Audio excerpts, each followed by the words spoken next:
You don't need me to tell you that the world is absolutely divided.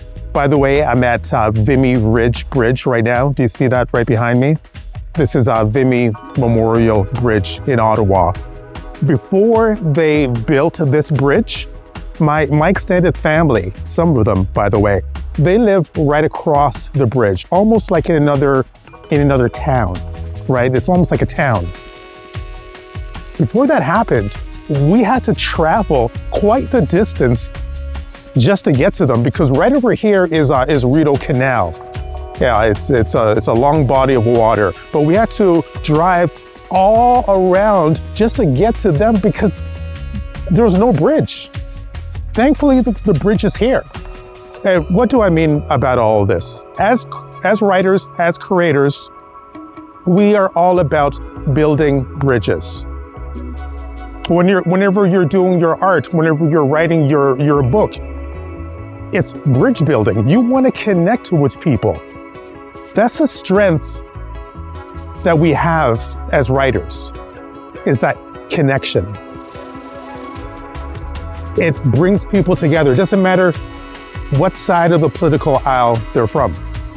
Speaking about that, a friend of mine, a fellow writer, he posted something very dangerous on social media.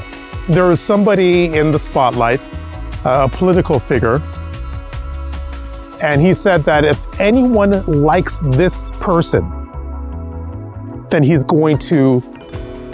doesn't want to speak to that person.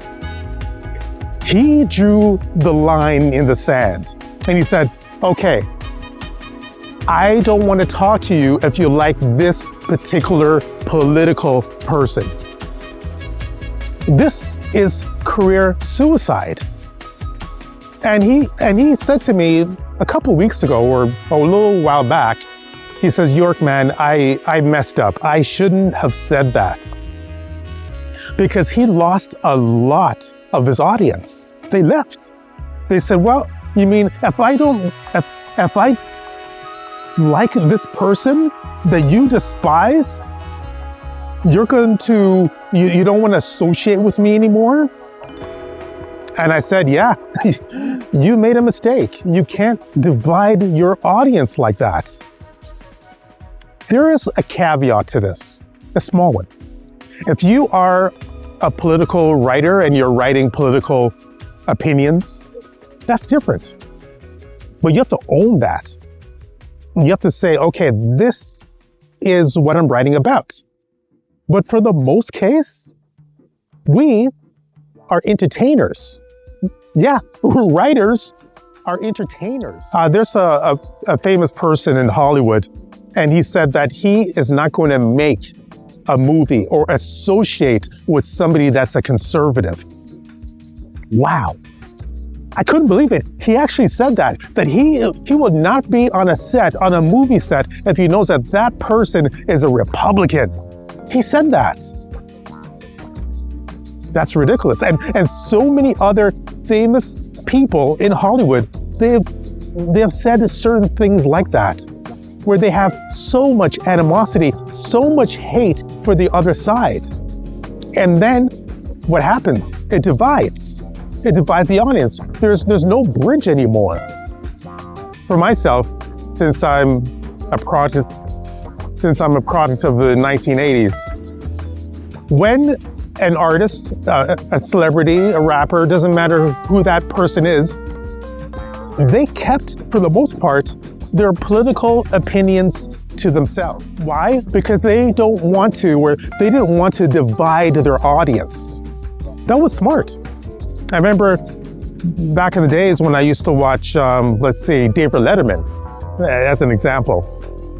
David Letterman would make fun of everyone. It didn't matter to him. He'll make fun of the Republicans. He'll make fun of the Democrats, and that's how it was with Leno as well, and all of those early late night talk show hosts. It was open season. Especially a lot of the comedians, the stand-up comedians back then as well. They weren't concerned what political party you were from. They just told jokes. So They didn't even care about subcategories. Some of the comedians back then, they were brutal. But again, they didn't pick sides. Now today, everything's different. It feels like everyone has to pick a side. And if you pick the wrong side, then they don't even want to associate with you. So let's be different. Can we? Can we be different? Can you be the difference? I think you can. You're an artist. You think in a different way.